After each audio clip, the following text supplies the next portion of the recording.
Au sommaire de ce journal du 28 avril, une centaine d'emplois créés chez Souriau à Champagné.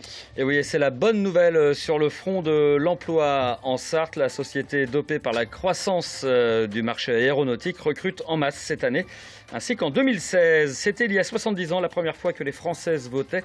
Témoignage de pionnières sartoises dans ce journal. Des comédiens pour de vrai, 25 collégiens de Costa Gavras au Mans montent sur les planches du théâtre de la Bertoche. La pièce Champ de bataille a pour thème la Seconde Guerre mondiale. Et puis on parlera de Femmes Accueil 72 à l'occasion de l'Assemblée générale de l'association. Notre invitée, la présidente de l'association, Chantal Hersemel. On commence par les chiffres du chômage publiés par Pôle emploi pour le mois de mars. Ils ne sont pas bons, Mickaël.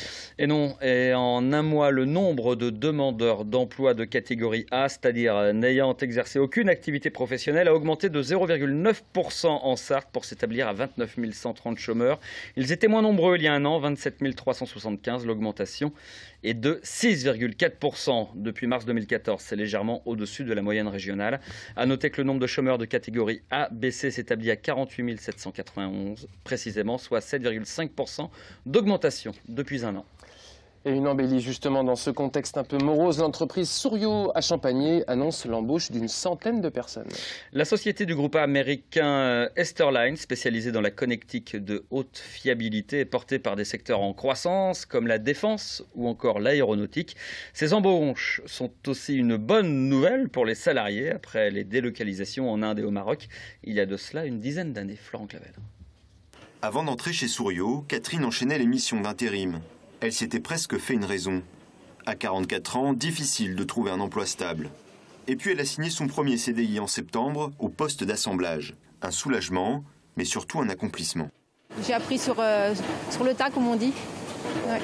Après ici avec votre expérience, je pense. Exactement, oui. J'avais travaillé quelques fois sur d'autres postes, dans d'autres entreprises, sur des machines beaucoup moins complexes, où on se relayait entre collègues, que là maintenant je suis plus autonome et c'est ce qui me plaît. Comme Catherine, une centaine de personnes vont être embauchées en CDI, selon un plan de recrutement étalé sur 18 mois. Pas un détail pour Souriau, qui compte 880 salariés en Sarthe. Ça va mieux, tout ce qui est bavure maintenant ? Le champion de la connectique très haut de gamme profite de la bonne forme de certains clients, 2500 au total. Notre plus gros client, direct ou indirect, c'est tout Airbus et son environnement, mais aussi Boeing, Embraer, Bombardier et tous les autres avionneurs. On a confiance dans la pérennité de l'entreprise et on veut valoriser les savoir-faire et pérenniser ces savoir-faire et l'expérience des gens. Donc oui, on va continuer à embaucher des CDI sur le site. Un temps très inquiet par les délocalisations au Maroc et en Inde, les salariés se montrent aujourd'hui plutôt rassurés par les perspectives de développement local. Avec tout ce qu'on voit en ce moment, les délocalisations, ça fait quand même relativement peur. Mais ça embauche quand même. Mais à côté de ça, ça embauche quand même. Donc c'est vrai que l'un dans l'autre, il faudra voir dans le futur ce que ça pourra faire. Souriau recrutera en interne auprès de ses intérimaires déjà formés, mais aussi en externe, 70% d'opérateurs d'assemblage. De quoi produire 13 millions de connecteurs chaque année. Candidature à adresser à jobsart@souriau.com. On vous parlait hier du procès des photocopieuses. Le procureur a requis de la prison avec sursis à l'encontre des 4 prévenus. Et oui, Julien, 18 mois pour l'ancien responsable financier de l'UDAF, 9 mois à l'encontre de la commerciale de Rank Xerox, 6 mois pour l'ex-directrice, 4 mois pour le commissaire aux comptes de l'association. L'audience a permis de voir l'étendue du préjudice avec des dizaines d'ordinateurs portables, imprimantes, photocopieuses ou appareils photo numériques acquis par l'UDAF pour un montant de contrat de 6 millions d'euros sur 5 ans. Le jugement mis en délibéré dira s'il s'agit d'une incompétence généralisée ou encore d'une escroquerie. L'anniversaire est célébré par toutes les Françaises. Cela fait 70 ans, Mickaël, que les femmes ont exercé pour la première fois leur droit de vote, tout juste acquis en France. Et oui, pour l'occasion, nous avons recueilli la parole des premières votantes sartoises. Elles sont forcément âgées, mais la mémoire du premier bulletin glissé dans l'urne est encore vif. Laure Girard, au foyer Charles Drouet d'Allonne. Assurer aux femmes de France le droit de vote qui leur permettra de faire entendre leur voix.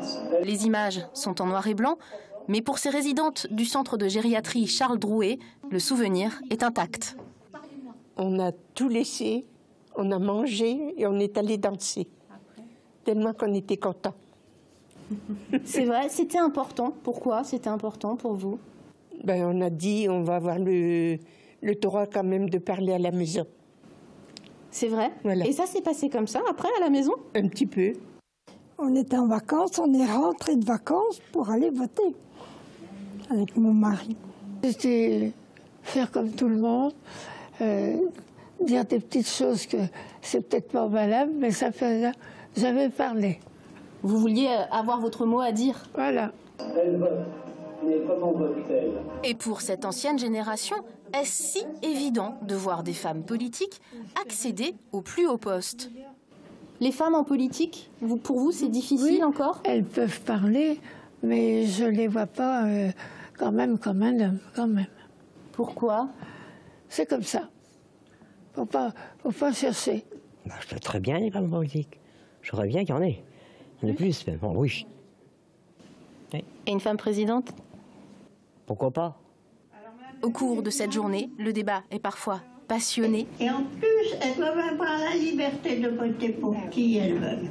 Reste une question épineuse, comment continuer à exercer son droit de vote quand on est en maison de retraite? C'est vrai qu'on a un petit peu tendance à occulter ce rôle citoyen et je pense qu'on va y réfléchir un peu plus.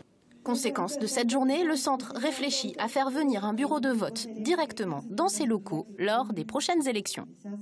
Les transitions toutes trouvées pour accueillir notre invitée Chantal Hersemel, bonsoir. Bonsoir. Vous êtes administratrice de l'association SOS Femmes Accueil 72. Bonsoir Chantal Hersemel, vous êtes une militante très active de la cause des femmes en Sarthe. Avant de parler de votre actualité, un mot sur les témoignages qu'on vient de voir là.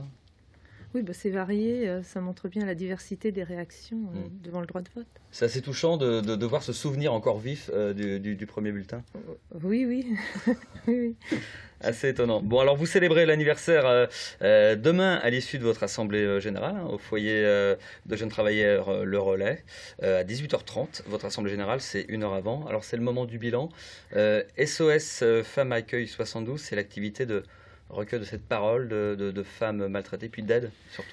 Alors le projet d'SOS Femmes Accueil 72, le but aussi, c'est effectivement de lutter contre les violences faites aux femmes, notamment la violence conjugale.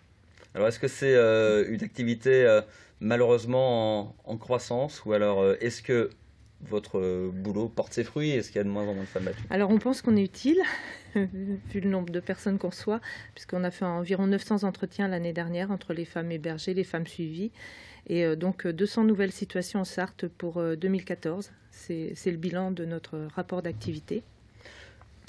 On accueille les femmes donc sur un accueil de jour à l'espace Gisèle Halimi tous les jours de 10h à 16h.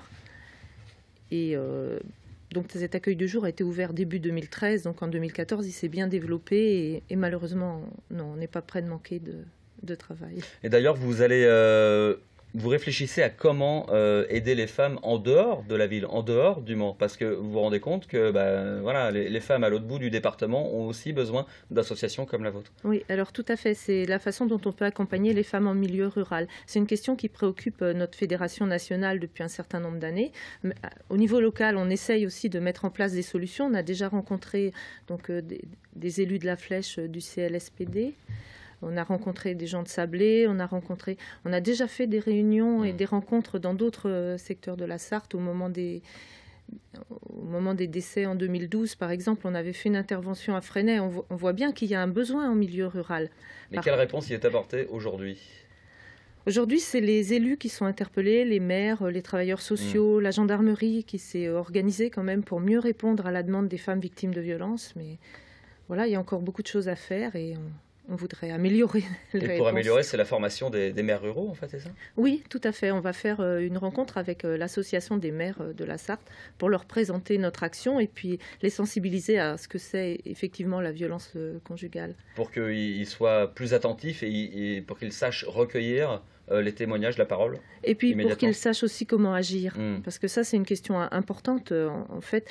C'est un problème récent dans la sphère publique. Les violences faites aux femmes, c'est quelque chose qu'on ne traitait pas jusqu'à environ 15 ans, quand on a fait l'enquête en VEF et qu'on s'est rendu compte de l'importance de ce phénomène de violence. On a tenté d'y apporter des réponses. Les militantes étaient avant, bien sûr. Il y avait des foyers qui ont été créés, des hébergements spécifiques, des réponses spécifiques. Il n'y avait pas une prise de conscience généralisée, en fait, c'est ça? Mais non, il n'y avait pas une prise de conscience de l'importance du phénomène. L'enquête en VEF a été très mal accueillie parce qu'elle mettait le doigt sur sur un phénomène très important.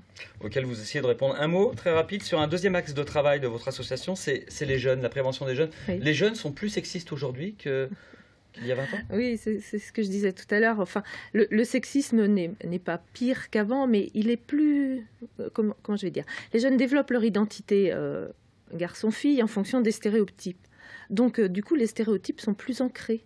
Mieux ancré. C'est pas quelque chose qu'on réfléchit. Il y a toujours une tranche de la population qui réfléchit, qui est en avant, mais il y a aussi une tranche de la population qui subit de plein fouet les images de la publicité, enfin, comment je vais dire, l'idée générale, quoi, qui est très simplifiée de ce que c'est un homme et de ce que c'est une femme, et qui est toujours très différenciée. Donc c'est une cible particulière, j'allais dire, les jeunes, pour la prévention. On voudrait développer la prévention des comportements sexistes pour expliquer comment cette différence aboutit après sur de la violence. Les inégalités hommes-femmes et les différences d'orientation, par exemple, à l'école, entraînent après des inégalités qui peuvent aller très loin entre les hommes et les femmes. Soigner le mal à la source. Oui, on voudrait bien. Merci Chantal Hersemeul. On rappelle peut-être... Oui, rappelez le contact de... Le contact d'SOS Femmes Accueil 72. Donc le numéro de téléphone, c'est 02 43 78 12 75. Et on a aussi un mail, c'est sosfemmes au pluriel 72@orange.fr. Merci Chantal Hersemeul. Merci beaucoup. Des collégiens manceaux vont vivre une expérience unique à partir de demain. Ils montent sur les planches d'un vrai théâtre. Et devant eux, un vrai public. Aussi, depuis plusieurs mois, ils travaillent dans leur établissement, mais aussi en dehors du temps scolaire, la pièce Chant de bataille de Bertolt Brecht, une initiative de leur prof d'histoire pour leur apprendre à communiquer et avoir confiance en eux. Rencontre lors des répétitions aujourd'hui au théâtre de la Bertoche. Martin Delavenne. Silla, Alban, Lucille et 22 de leurs camarades de 3e B ont découvert avec difficulté le monde du théâtre. Dans le cadre de leur cours d'histoire de l'art, ils se lancent sur les planches. Ah, ça fait pas mal. Bah non. Et bah tiens. Aïe, ça fait mal. Bah non, ça fait pas mal. Mais non, ça fait pas mal. Mais si ça fait mal. Un monde qu'il a fallu appréhender avec leur professeur d'histoire-géographie et l'équipe du théâtre de la Bertoche. Chélie, tu vas aller où? Là-bas. Oui, Sylvia. Ici. Alors la concentration, c'est pas ce qu'il y a de plus facile, même à 2 heures de la première, mais on y croit. Moi, j'ai complètement confiance en eux. Je pense que c'est peut-être un petit peu fou, mais j'ai complètement confiance en eux. Grâce au théâtre et à son auteur Bertolt Brecht, ils ont découvert une période de l'histoire. Oui, pas un jour sans s'attaquer à cette mesure nationale. À trop jouer avec le feu. Comme tu le dis, le journal a fini par se faire interdire. C'est en s'amusant sur le plateau qu'ils appréhendent une période bien souvent inconnue. Ben déjà, ça nous fait un peu de culture. On découvre plus ce que c'est la guerre mondiale, enfin la Deuxième Guerre. Et voilà, c'est un spectacle, c'est bien. Une étoile est apparue à mon cou. Une étoile argentée. Car j'avais mis une série dans le mille. Meilleur tireur de la compagnie. C'est en portant le costume de soldat qu'ils réalisent l'horreur de la guerre. Ils en sortent grandis et prêts à affronter l'avenir. C'est la fin de ce journal. Merci à vous de l'avoir suivi. Retour de l'information sur LMTV demain, 18h30. D'ici quelques instants, l'actu vue du campus. Nous recevons 2 doctorantes de l'Université du Maine, Vanessa Pimenta et Héloïse Fabre, qui est de l'association des doctorants de l'université, qui organise leur premier séminaire. On en parle d'ici quelques instants.